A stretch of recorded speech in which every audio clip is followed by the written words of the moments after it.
Hello, Lou. This is Mark Copolov. Welcome. Well, thank you very much. It's a great, great pleasure. I've always wanted to come to Australia because I've had so many friends from Australia, and it's so nice that I seem to be getting closer and closer. Yeah, well, thanks for giving up some of your time to do this interview as well. No, it's a pleasure. All right, well, look, Australia knows you mainly for Lightning Strikes, A Gypsy Cried, Two Faces Have I, and other hits, but I'd also, as well as talking about those songs, like to talk about your new CD, Pledging My Love, and a few bits and pieces as we go along the way. Great. All right, well, starting off with a bit of history about you. You were born in Pennsylvania, and you're a singer-songwriter, recording artist, and performer with a 4-octave range. That's not many people would have a 4-octave range, would they? No, not many. Gee, it's a great, yes, great range. I've been blessed, I think, with it. Yeah. Well, so you became a national teen idol while still a teenager yourself, and you were one of the first 60s artists to be a singer-songwriter, and you've co-written nearly all your songs. So that must have been quite thrilling, being really in front of the pack of all those people. Well, you know, it was interesting that I didn't start out to be a songwriter. I always just wanted to be a singer, and I guess the reason that I ended up being a songwriter is that they wanted me. There was a group in America called the Fleetwoods, and they had a record called Mr. Blue, and it was a very mellow sort of sound, and they wanted me to go into the studio when I had my chance to record my first record to sort of sing and make a record like the Fleetwoods. And I thought, why in the world would I want to record like someone else? I thought I'll find my own sound and I'll find my own songs. You know, they wanted me to cut some standards, and that's when I wrote The Gypsy Cried, which I wrote in about 15 minutes, and that's when I did the falsetto. I started the falsetto, and because they said, well, disc jockey will play the record for only a couple minutes, and if he doesn't like it, you know, if it doesn't catch his ear, then he won't play it anymore. And so I decided to jump in my falsetto, and I had some trouble with my baby, you know, when I went to the falsetto to try to get the attention. And then when I did cry,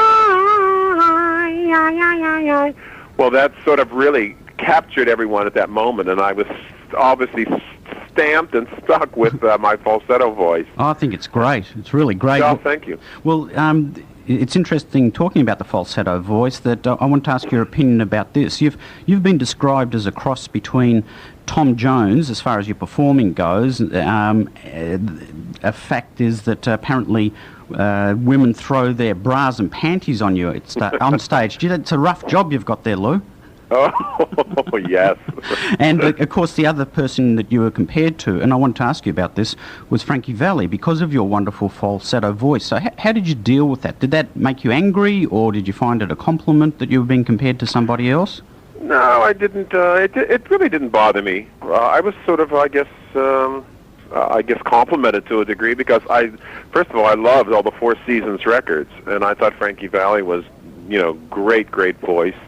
And he recorded some incredible pop records, and I found it sort of a compliment. And that was about it. You know, we're still compared periodically today about the same way, and there was always the controversy about whether, you know, we were in some kind of a fight, an argument and all that about, you know, having, you know, singing in the falsetto and that. But it's funny, we did a show about 3 years ago, and we did go on stage together, and we did a song together. And it was fun because it really tore the place up, you know, because of the dueling falsettos. Yeah, that would have been great. And well, Mick Jagger has said something, and this is out of Go magazine. He said, Lou Christie won't just be a success because of Lightning Strikes, but because he's a personality, and that personality shines through on the records and in his show. So that's what I was talking about, the reviews I've read about you. They say you come out and you swivel your hips and the women go crazy and all this sort of stuff. So you've also got a good show as well as a good recording career then. And I believe your shows recently have been very successful. Can you tell us a bit about those? Well, you know, it really is amazing. The shows have been getting better as the years go on. I don't know if I'm either maturing into my own image or I'm maturing, my voice is maturing, and I totally am enjoying performing more than I ever have. I really find the stage more appealing to me than I did when I was younger, because I think so many things happened when I was younger. I didn't really know what people expected of me, and I thought, I feel just much more comfortable with my own presence on stage. I have a good time on stage, and I think that's what it's about for me, and I think the audience, because I think if I'm having a good time, the audience has a good time, and we all come out winners. And it's just a great feeling to walk off stage and have the whole audience stand up and give me a standing ovation, and throw whatever they want to throw at me. So it's been getting better as the years go on. I think I'm getting a good wine. Yeah, well, a lot of singers' voices, there's a guy, one of my idols is a guy called Burton Cummings, who used to front Guess Who, a Canadian band, and he had a great voice from the beginning, but I found, I think this has happened with you too probably, that as your voice gets older, sometimes it's the same with the Everly Brothers, their voices get richer and thicker and even better, like you're saying. Yes, I think so. I find my voice is much more in control, and I can utilize my low voice as much as my falsetto. I've made it more of it's a broader scope for my voice now. I can do ballads. I can just about do anything except scream. I don't like to scream, and I'm not that kind of a rock and roll singer of screaming, Yeah, it's interesting that I interviewed Carly Simon recently, who, as you know, did You're So Vain with Mick Jagger singing vocals, and she said she'd love to sing like Mick Jagger, but she's not a rock and roll singer, and it'd really ruin her voice if she tried to do too much.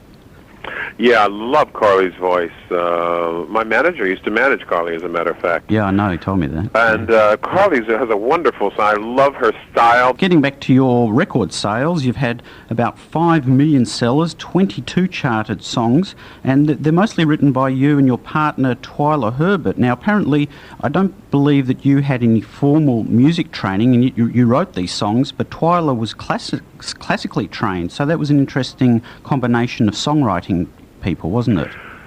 Yes, it really was. It's very interesting because I was thinking about it last night and talking with some people about it, because it's whatever she brought to the writing thing, I also brought something. It was the combination of between classical and pop. And we sort of made these little mini operas, if you think about some of the things that we did. They just weren't four chords. They were interesting musical patterns that we wrote, and we took chances in our writing. We built the song something somewhat different than a typical rock and roll, a Chuck Berry song, or a typical four-chord rock and roll song. We used chords that were classically influenced, and melodically, we took you on a sort of a roller coaster ride with our songs. Yeah. She was absolutely, as far as I'm concerned, to this day, still my favorite writing partner. Very unique person, and I still keep in touch with her. And we have obviously something on the album, a couple things on the album that we did together. It was the last couple things we wrote. It's called I Just Got Shot and What Happened to the Nights. Yes. Yeah, I wanted to talk about the album very soon. Just want to finish on a bit of history, if I may. Sure. Just to tell my listeners a bit more about you that maybe they don't know, you had 5 songs in the top 40 in the 60s, and you began singing by being in a choir, and then you began recording in 1960, and you joined a singing group called The Classics, and in 1961 you had Luigi and the Lions, and you did some backup vocals in New York City on some recordings. Would those tracks be any tracks that would know over here, do you think? Let's see. Maybe there was a song called "Ronnie Come Back," and it was done by Marcy Joe. Okay.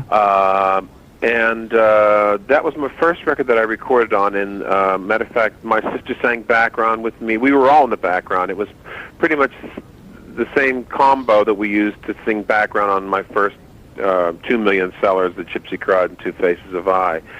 And then I had a record called "Since Gary Went in the Navy" that she also recorded, which was a hit in America. And I don't know if they were in Australia or not. But the backgrounds were so unique that's when they said, "Wow, what is the sound that you have in the background?"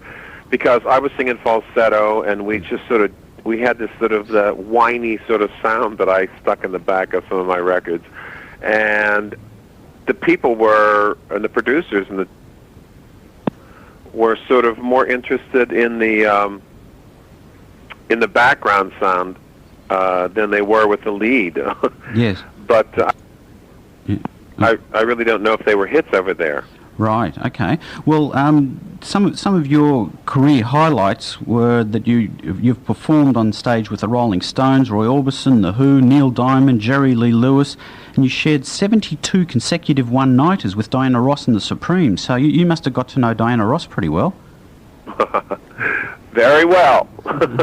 I was sort of an ambassador for the Supremes. I really was totally knocked out the very first time Diana and I met. It's very interesting because the first time I had seen her perform was on television, and I was telling my sister, I said, "Oh my gosh, you should see this girl, this group called the Supremes. It's a new group." And she was doing one of these dance parties, and they had a record called "Where'd Our Love Go?" And I said, her mouth. I can't forget her lips. They were unbelievable.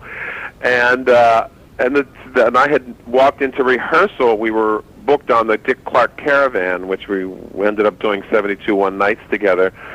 And I walked in the rehearsal, and she turned to Mary, and she said, "Oh, there he is. There's Lou Christie. That's the kid we watched on television with the lips. He has that mouth." And we had the same reaction to each other. But she and I ended up sort of being bus buddies because we traveled around together. And, it was one of those caravans where you slept on the bus every other night, and then every other night you would take a hotel room. We were just teenagers then, and of course I had such a mad crush on her, and I knew she was going to be a monster star that she is today, and I just was so pleased to see her progress and to be such a gigantic worldwide star. I was just, I was, to this day, I'm still honored that I know her and knew her in the beginning. Yeah, she was here recently to open a new casino in Sydney, but I've always had the impression with her that she's not a lady that, if you got her angry, I think she'd be fairly hard to deal with. Well, she is a person that has a vision, and she's very determined. Things, when you have the kind of responsibility that people expect of you, the expectations of seeing a show, and seeing, and you have to present. You're a perfectionist. When you become when you are a perfectionist, things have to be done a certain way. They just have to be done. The lights have to be right. The gowns have to be right. The everything. The band has to be right. I mean, everything has to be right because you have to have this. You're expected to be bigger than life. Yeah. And sometimes you have to be forceful in what you have to have. You must have the tools to perform. If you don't have the tools to perform, the audience doesn't say, "Oh, she doesn't have the right lighting on." They don't say, they respond. They don't know what's wrong. They know something's wrong, but they don't know. Right. There's a feeling. But, when you are expected to perform and be that great of an artist, you need your tools. And I think if she doesn't get her tools, then obviously she's an unhappy person. And she handles herself with that sort of level of perfection, and I can see why I think people would expect that she could be sort of hard to deal with, but she had a great vision. She had a great vision when she was a teenager. Now, Lou, your influence is being acknowledged by some incredible people. Madonna thanked you in the liner notes of her 10 million selling album, Immaculate Conception. John Lennon has apparently mentioned you several times as an influence in his interviews, and someone who's coming to town very soon is Elton John. He's coming to Melbourne with Billy Joel soon, and he played he played piano for you during your London period in the early 70s, and he recorded your song, She Sold Me Magic, which is on Elton's UK album called Reg Dwight's Piano Goes Pop. Yes. Very interesting. I haven't seen him for years and years and years. because when he played piano for me when I was in England, he wasn't Elton John. But it's very interesting because I had gone over to England for a tour, and I had heard these demos that he had made, and the publisher let me have some of them because I wanted to bring him back to the States, and I had come back to the States and played him for Neil Bogart, who owned Buddha Records at the time. And I had told him about Elton, and I said, this guy is going to be so big, and I had played some of the, and I was trying to get him signed up to the record company here, and it obviously didn't happen with this company, but it obviously happened years later, and I don't even know if Elton knew that or knows that, but he did also record a song called "She Sold Me Magic" that I had a semi-hit with in England, and he recorded it. And I'd love to see him again because he was obviously he is such a magnificent talent. And I haven't seen him for many years, but if you do see him, please tell him I said hi and give him my phone number, and I'd love to talk with him when he gets back to New York. Now, some of my past guests, such as Carly Simon, Jeff Lynne, Glenn Fry, have all written music for films, as you have. Some of the films that include your songs are Rain Man, Barcelona, A Home of Our Own, Before Sunrise, Dutch, and Oliver Stone's TV miniseries Wild Palm. So do you enjoy writing music for films? Do you find it a different challenge than for writing songs for the normal sort of albums? Yes, I think because it's more of an assignment. As a matter of fact, I just starting to write something now for another movie. As a matter of fact, today I had a meeting on it. But I really enjoy it. It's sort of nice because it gives me a chance to branch out in some other areas. Like I said, I didn't necessarily start out being a songwriter, but that's taken me into a lot of other areas as a songwriter. So I'm doing some new work now in a new film that should be coming out. Oh, right. What's the name of the film so we can keep an eye out for it? Well, it's about the disco days at Studio 54. Right? Oh, yeah. Okay. I think it's going to be called The Last Days of Disco. Oh, okay. We'll keep an eye out for that. Great. All right, now, before we talk about your new album, I'd just like to go through some of your big hits here, Lou, just to talk about them. 63, as you were talking about before, The Gypsy Cried came out, and it was a million seller, and as you said, the intro was sung completely in falsetto, and I like something you said about it. You said, it got a lot of attention, and people didn't know if I was a black girl or a copycat group like the Four Seasons. Yes, it's true. It's... the first tour that I did, the promoter bought me because I was, this was like a record that started to take off in the States, and they didn't have any information on me at all. They didn't know if I was, if I was whatever, any combination of whatever. They didn't have any pictures of me, and I remember I showed up at the rehearsal because it was in the South. And this is one of my first tours that I went on. It was like a 2-week tour, and I showed up, and they didn't have any pictures of me. They just said Lou Christie, The Gypsy Cried, and I showed up, and they said, "Well, where is she?" And I said, "She." I said, "No, I'm Lou Christie," and they said, "Oh, I thought you were black. You thought you were a black chick." I said, "No," and I did this. It was called the Chitlin Circuit. It was sort of the southern into the sort of black areas, and I was the only white person on the tour, and when I showed up at rehearsal, they really thought that I was a black girl singing the songs, the song "The Gypsy Cried," and it was great. I had such a wonderful time, and and I obviously proved to them that I wasn't a white chick, and that was my first tour of America in the Chitlin Circuit. Right. Because no one had ever seen a picture of me. Right.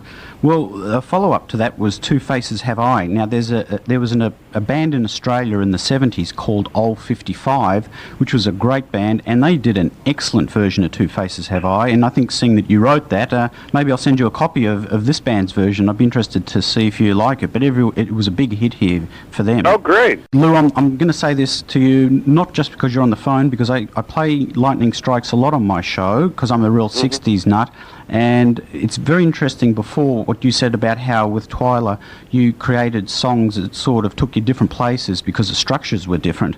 And to me, I've often said on my show that this is one of my favourite songs from the 60s, and of course I'll play it in a minute for my listeners, but it was just so different. Everything from the structure of the chords through to the guitar solo, just everything about that song was different, and I believe it sold over 8 million copies. What a phenomenal success that one was. Yes, it really was. We really took chances with this song, but it was something that, we believed so much. When we wrote something, we usually loved it so much that we just knew that it would be a hit. I mean, when we wrote these things, there was just so much passion in them, and they were so original that we just couldn't wait to get them out because we just felt that they were going to be such big hits. And that's the way it was with Lightning. It was just the chord pattern and the way we took the song. We had like 4 different parts to the song, and then the audacity after the instrumental to stop it again and go down to "There's a chapel in the pines waiting," to slow the song up again, and then one more time go, build it up again. I mean, everyone said, "Oh, you people are nuts! You're taking chances," but I guess it paid off. Yeah, well, I've spoken to other songwriters where they talk about doing that sort of thing, and they say that adds a lot of colour to the song because you've got to change in tempo and everything like that. Sure. Yeah, and your falsetto in that song is fantastic. Do you reckon you could give us just a little bit of a sample of it? I mean, lightning striking again. That's great. Yep, you haven't lost it. You haven't lost it. Now, yeah, I mean, you also included brass and chimes in the song. That was a little bit different too, wasn't it? Yes, it was. It was very interesting because, when we worked with the arranger, he didn't know what to put in it. He just, and thank God he had such knowledge of that he wanted to put that kind of a thing in, because he knew about that kind of an arrangement because he was, a very well-respected arranger. It was, I always wanted to try other things in the records. I wanted to use accordions, or I had a gypsy fiddle player in one time, a violin player to do a couple of my songs. We always liked to use something different in the record, a steel guitar or whatever. I didn't think we'd have to stick to 4 instruments. I thought all the instruments were there to be used. Sure. And is it true that the girls on it, the backup, were the Angels who did My Boyfriend's Back? Peggy from the Angels, and, well, there were 3 girls. Peggy was the lead who did My Boyfriend's Back. She was in. And then there was 2 other girls that she worked with, and one was Bernadette Carroll. Do you remember a record she did called "There's a Party in Town"? I can't remember exactly what she had a hit record, and they were and Denise. They worked as the Angels, but Peggy was the lead singer with the Angels. She did My Boyfriend's Back and all those things. Yes. All right. Well, moving on to "Rhapsody in the Rain," 1966, another million seller, and it was one of the first songs to be banned on radio due to its supposed suggestive lyrics. Now, I'm going to tell people what it is, Lou. So if your auntie's there, get her to put her hands over her ears. Okay. It's about making out in the back seat of a car during a rainstorm, and the offending line was, the windshield wipers were saying, "Together, together." I mean, Lou, you must be sitting back if you hear some of the stuff you hear on record now. You must be just going white thinking that your record was banned. I know. It's amazing. It's amazing because, I mean, it literally sounds like a nursery rhyme today, compared to what's out there on the radio and what's on the TV and the videos and that. But we've sure slid a long way since then. And what about "I'm Gonna Make You Mine"? Can you tell us a bit about that? That was another million seller as well. Yes. That was, just one of those records that was so instantly recognizable. It had such a great hook on it. And do you know the background on that? Do you remember a girl named Linda Scott? Yes, I do. She recorded a record called Dum Da Dum Da Da Da Da Da Da. I Told Every Little Star. Yeah, great little song. Yes, well, she sang in the background of that, and Ellie Greenwich sang on the background of that. Ellie did she wrote like Leader of the Pack and Going to the Chapel, all those things. Oh, okay. And Ellie and Valerie Simpson, Right. of Nick and Valerie, Yes. Ashford and Simpson. Right. Yeah, she sang background on that. It was just a great, great little song. And I didn't write that song. It was written by a friend of mine, Tony Romeo, who wrote I Think I Love You. Oh, for the Partridge Family. Right, and he wrote Indian Lake and a lot of other records for the Partridge Family, and Tony was a good friend of mine, and he wrote that one. Right, so by this... And I wrote the other side of it, which was called I'm Gonna Get Married. And it was starting to get so much attention that they had to pull it from the B side and put the I'm going to get married. I'm going to make you mine on both sides because I'm going to get married was getting too much attention. All right, well, Lou, by this stage, like I said, Lightning Strikes sold over 8 million. All these other songs have sold millions of records. So you must have come home and sat down and thought, gee, I've done pretty well for someone who wasn't trained in music, properly. You did pretty well, didn't you? Yeah, pretty good. Pretty good. All right, now, Beyond the Blue Horizon, 1973, was showcased in the 1988 Oscar-winning film Rain Man and the 1991 John Hughes production of Dutch, and 1993 it was a vehicle for in the Kathy Bates movie A Home of Your Own. Can you tell us a little bit about Beyond the Blue Horizon? Well, that was a wonderful record that was recorded in 1970, I think, 74, is that when I first released the record? 73. That was it was a song that was written by, I don't know if you know Margaret Whiting. She's she's sort of a singer of standard records. Her father wrote that way back in the 30s, I think. Right. And it was just a song that I just liked so much, and we built this record, and if you heard, obviously you hear the record, it just builds from almost a hum to this gigantic crescendo at the end, and that record lives on, and every year it becomes bigger and bigger. I've just completed the record I've re-recorded it for a TV station called Traveler. It's a station we have over here about going all over the world traveling, and it's going to be the theme song for their station now. Okay. So I just came back from California where I recorded it there. I did a 60-second, two 60-second commercials and a 30 and a 10 and a 5. So that's a song that lives on, and it's used so many times in so many different ways. And as you had told everyone that it was used in Kathy Bates' Home of Our Own and Rain Man, which won 5 Academy Awards, and of course the soundtrack was #1 in every country in the world. What about the Clouds of Rock Roll On? I like that. It's a real nostalgic look at rock and roll history, isn't it?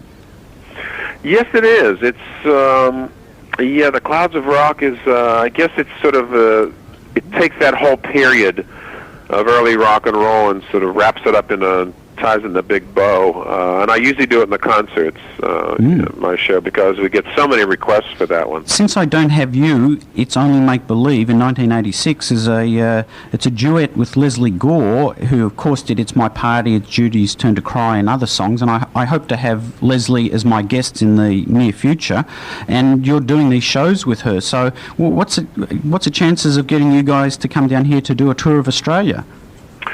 Well, I think it'd be great. I would love to do it, and I'm sure Leslie would too, because we just closed. I was telling you we closed a week at Resorts, which is a big casino here in Atlantic City, and we sold out every night for 7 nights, and we were just we're thrilled because we do things on stage together, and I'm Leslie's biggest fan. I love Leslie's records, and she made some great pop records, and of course the theme, as far as one of the biggest theme records in the pop industry, is It's My Party.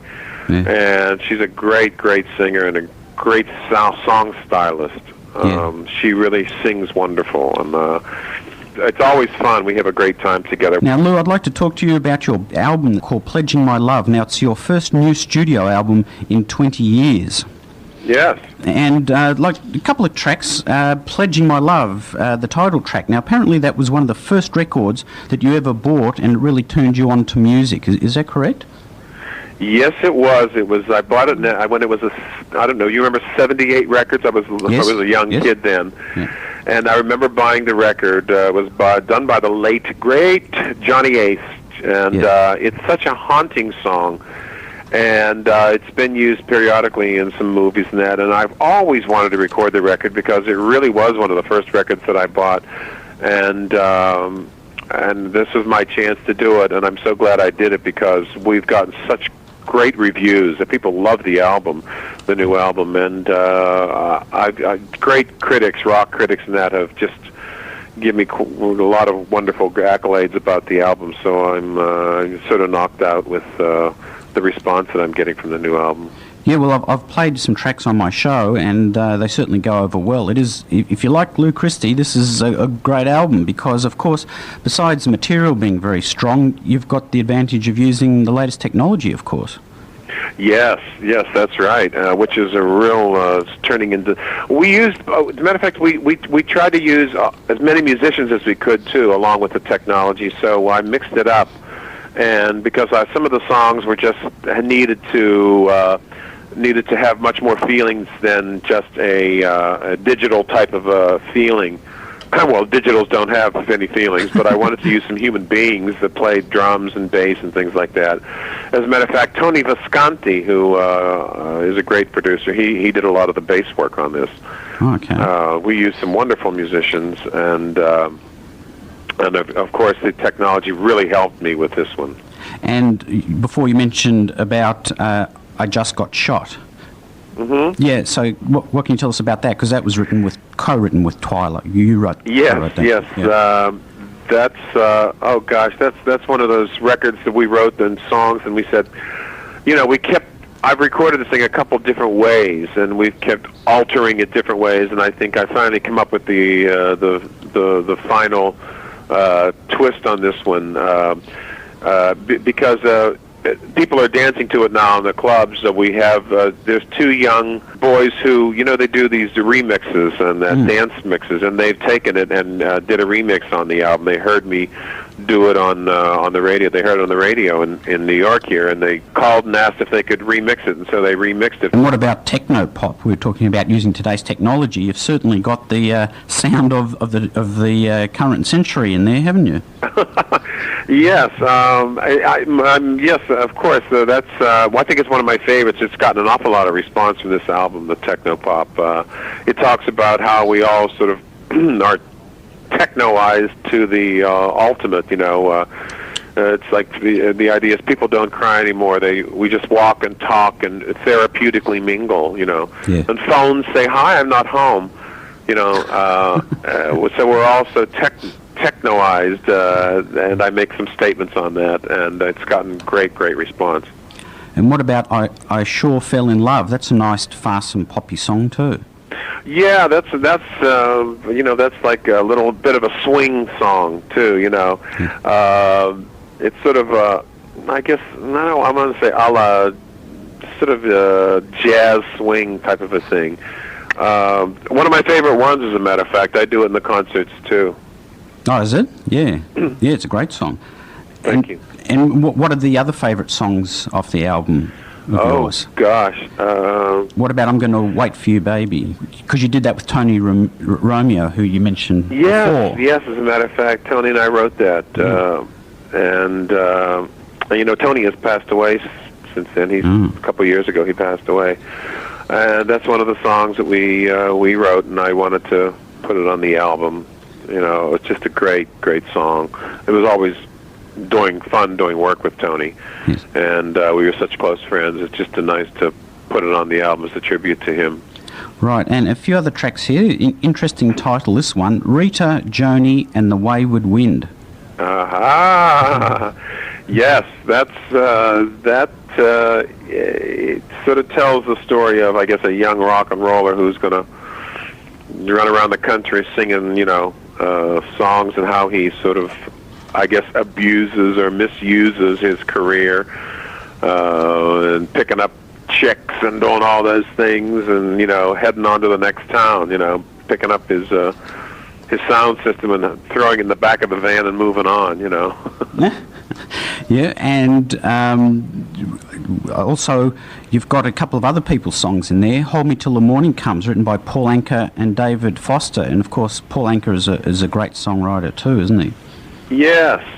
I always liked this song. I used to hear the song all the time, and I thought, I didn't know who sang it. I would just hear this great melody and on all these elevators and all these doctor's offices and dentist offices.